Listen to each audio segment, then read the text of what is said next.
పెరుగుతున్నప్పుడు ఏమంటారు, ఇలా కూర్చోవాలి, ఇవన్నీ వంటలు నేర్చుకోవాలి, ఈ పనులన్నీ నేర్చుకోవాలి. ఎందుకు? నువ్వు ఇంకొకళ్ళ ఇంటికి వెళుతున్నావు కదా, అక్కడ మా పేరు నిలబెట్టాలి, తల్లిదండ్రుల పేర్లు నిలబెట్టాలి నువ్వు. అందుకని ఒక ట్రైనింగ్ సెంటర్లోని ఒక అమ్మాయిని ట్రైన్ చేస్తున్నారు ఇంకొక చోటకి వెళ్ళడానికి కదా. ఇప్పుడు వీటన్నిటినీ నేను ప్రశ్నించాలి అనే ఒక మాట వచ్చింది.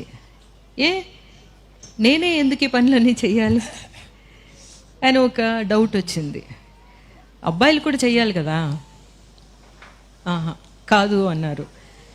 కొంతమంది ఏమన్నారంటే, నువ్వు ఈ మాట అడిగావు కదా, రా మా వైపు రా, నువ్వు మా కోసం మాట్లాడు అన్నారు. అలాగ వెళ్ళినప్పుడు అర్థమైంది, అలా నన్ను తీసుకెళ్ళి చేయి పట్టుకుని తీసుకెళ్ళిన వాళ్ళు అందరూ కమ్యూనిస్టులని అర్థమైంది నాకు. అప్పుడు నాకు అర్థమైంది, ఓహో నేను ఇంతవరకు మాట్లాడింది కమ్యూనిజం అన్నమాట. అప్పుడు నన్ను నేను నా కామ్రేడ్స్ తోటి చేయి కలిపాను. లేకపోతే కామ్రేడ్స్ నన్ను హక్కును పెట్టుకుని నడిపించడం మొదలుపెట్టారు.